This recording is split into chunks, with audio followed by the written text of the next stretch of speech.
Hey folks, Kevin here. Well, it's September 13th, 2022. It's a little bit too wet to work down on the new area that I've been working on with the heavy equipment.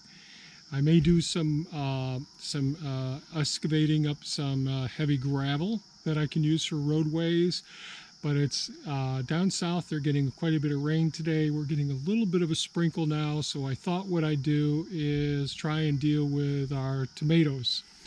So these are our San Marzano tomatoes, and Thea's been harvesting and processing. The dehydrators are full, and so it's been a couple of weeks now. We've been getting lots and lots of tomatoes, and although there's still plenty of tomatoes here, Thea said, we're done. So what I'm doing now is, the first thing I did do was our Premier One fencing that we have around our central garden plot. What I do is I use a T-post to hold these up, and then I use some cable ties, some reusable cable ties. So I just disconnected them from here so I have easy access to get up in here so I can start dismantling the tomato cages. And there's already a video in the springtime with me, transplanting Thea and I transplanting the tomatoes, staking them up, pruning them, and then putting the tomato cages on them and all. And so what we have here for each tomato, there's a rebar, half-inch rebar that's cable tied, and I just removed that.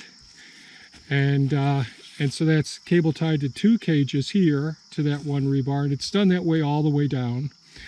Many of the tomato plants have a small 1/4-inch rod that's put in the ground here to support the tomatoes as well, and that's just tied with some plant ties. So what I'm going to do now is I just came down and removed all of the cable ties holding the cages. So this is one of the reusable cable ties. Show it up over there, shows a little bit better. So these reusable cable ties work extremely well, and you probably get 3 years worth of work out of them. They're out here in the sun and in the weather, and the wind's really pushing the cages back and forth, but these systems in our high winds work extremely well. So I already removed all the cable ties that that attach the tomato cages to the rebar. Now I'm going to pull out the rebar and work my way down, pull out the cage, cut off the tomato plant at the base, and remove the bars. And all of the tomatoes here, I think Thea's already collected some of the red tomatoes. And it doesn't look like we've got any of the marmorated stink bugs that have damaged any of the tomatoes that Thea's harvested so far. They did get some of our banana peppers, the red banana peppers, but didn't touch the yellows at all, or the oranges. I believe that's the case. So I'm going to go ahead and get these tomatoes into compost, and then transport these tomato cages out into the forested area for storage over the winter months. So here we go.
Well, it's the next morning, and I did finish getting all of the tomatoes out of their cages and the tomato cages removed. Here are the tomato cages here. I've got them set right here for right now. I have made videos in the past, 2 different videos on how to make these tomato cages. Quite simply, these are just concrete reinforcing mesh that you can get at a you can get them at your box store potentially, or you can get it at a lumber supply or concrete supply place. I use the first video that I made about this, you can look on the site, constructing tomato cages. I use bolt cutters to cut the roll so that I can make it 2 foot in diameter. And I used the reusable cable ties that I've talked about several times with this to hold them together. Now I store them like this. They'll all go out back into the forest, but many people, if they don't have the storage space, you just remove the cable ties and they all fit inside of each other. So all of these can be one big heavy or 2 fairly heavy round structures. That's the beauty of having these, so that you can take them apart. So I was able to get the all of the tomato cages down, and then the next thing I did do after that was, well let me show you one more thing here. So I mentioned previously that we use some support for the tomatoes themselves. So we put them in the ground. We use a small tie to hold them to these 3 foot tall, 1/4 inch steel supports. And you could use anything. You could use bamboo, you could use saplings, you could use whatever you want. Old sticks. We just put these in. They're easy to pull out and reuse year after year.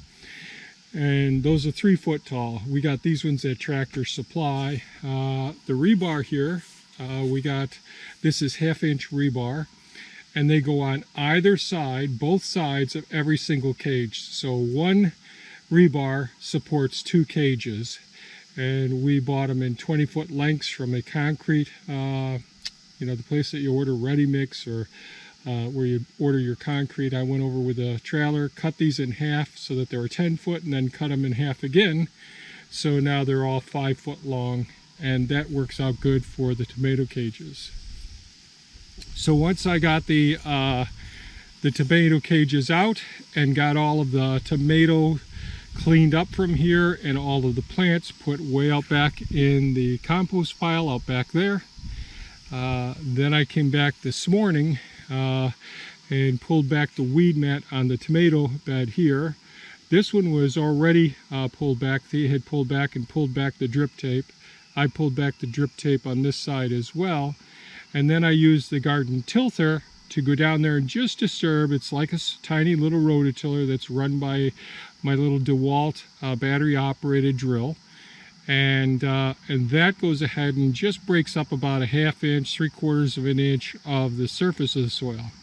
Now this is a bed that the Premier kale was in, and Thea had already cut that off a few days ago, and we got that out in the compost pile. And then she removed the weed mats and pulled the drip tape back.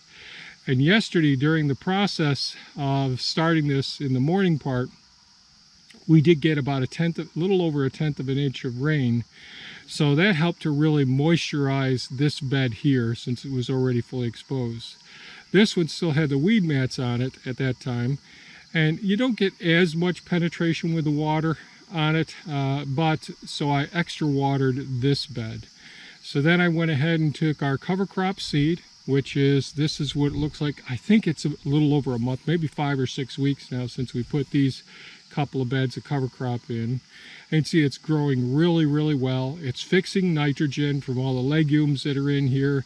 It's mining the soil, doing natural tillage with the daikon radish down in here. So what it's doing is it's feeding the soil, putting life back in the soil, giving all the microorganisms that are in the soil a chance to build the structure and all. And that's why we only use the tilther, just to disrupt the very superficial surface of the beds when we're putting the seed in or putting the plants in. We can use a broad fork, which can break it up a little bit, but it doesn't really destroy the soil structure very much. This enhances soil structure, giving the microorganisms the ability to go ahead and feed the crops that we want to feed. So always keeping your beds covered is really important. So this is a system we like the most so far. We've only been doing it for a couple years now, and it's working out pretty well. This is the same seed mix, and I did inoculate the seed. All of the legumes needed to have a beneficial symbiotic relationship with a nitrogen fixing bacteria. So I put the seed in a bowl, moisturize the seed, and add the nitrogen fixing bacterial spores, and mix that so that the moisture holds the nitrogen fixing bacteria spores to the legumes and the other seeds as well. Then I distribute it in the bed and then come back and water them. So what did the seeds need in order to germinate and do well? Well, number one, they need, most of the seeds need good sunlight exposure. Second thing they're going to need water. They're going to need oxygen, and they need the soil contact. Some seeds do better by covering the seeds, so they would germinate faster if there isn't light exposed. All of these seeds do great with light exposure. So I guess that's about it. Got the tomato plants out. Thea had already had all the tomatoes. Our dehydrators are still all full. Our freezers are full. So we've got enough of the tomatoes. Those tomatoes won't go to waste. They'll end up adding food for the microorganisms in the compost pile, and that will bring more nutrient-rich soil that we can use for the other beds over there next season as well, and other beds on the property.